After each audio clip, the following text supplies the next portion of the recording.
காண மக்கள் இளைஞர்கள் வந்து எவ்வளவோ காண வருகிறார்கள், பெண்களும் வந்திருந்தார்கள், எல்லாமே உண்மைதான். அப்போ அப்படி இருக்கின்ற ஒரு இதுல வந்து ஒரு எஸ்டிமேஷனே கிடையாதான்னு கேட்கிறேன். அதாவது நீங்க வெளியே வரும்போதெல்லாம் எந்த அளவுக்கு கூட்டம் வருதுன்னு உங்களுக்கு மிக தெளிவாக தெரிகிறது. அப்ப அந்த வெளியே வரும்போது இருக்கின்ற அந்த கூட்டம் வந்து நீங்க அந்த அந்த அளவுக்கு இருக்கும்போது நீங்க அதற்கு என்ன செய்ய வேண்டும் என்ற ஒரு நிலை இருக்கிறது. அதை வந்து நீங்க செய்திருக்க வேண்டும். ஒரு ஒரு மாவட்ட செயலாளர்னாலேயோ இல்லை என்றால் மாநிலத்தில் இருக்கின்ற உங்களுடைய அதிகாரிகள்னாலேயோ இல்லை என்றால் அந்த உங்க ஆபீசர்ஸ் பேரர்னாலேயோ அது வந்து செய்ய முடியாததா ஒரு விஷயமாகத்தான் இருக்கிறது. நீங்களே கண்காணித்து தான் அதை வந்து செய்ய வேண்டிய ஒரு விஷயமா இருக்கிறது. அது செய்யவில்லை ஒண்ணு.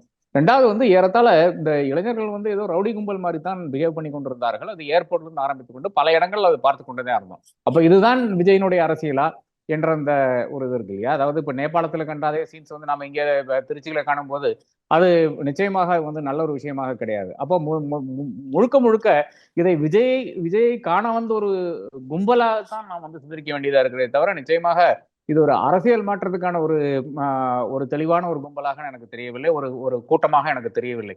கூட்டத்துக்கும் கும்பலுக்கும் வித்தியாசம் இருக்கிறது. கும்பல் தான் நேற்று செய்த விஷயங்களை வந்து ஒரு ஏர்போர்ட்ல செய்யும். நிச்சயமாக அந்த மாதிரி விஷயங்கள் வந்து ஒரு கூட்டம் செய்யாது. நாம் பார்த்து கொண்டுதான் இருக்கிறோம்.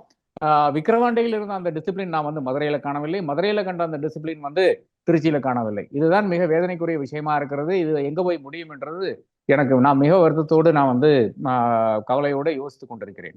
செப்டம்பர் 15 திருச்சியில் பேரறிஞர் அண்ணாவின் பிறந்தநாள் மாநாடு. தலைவர் வைகோ மற்றும் இளந்தலைவர் துரை வைகோ MP அழைக்கிறார்கள்.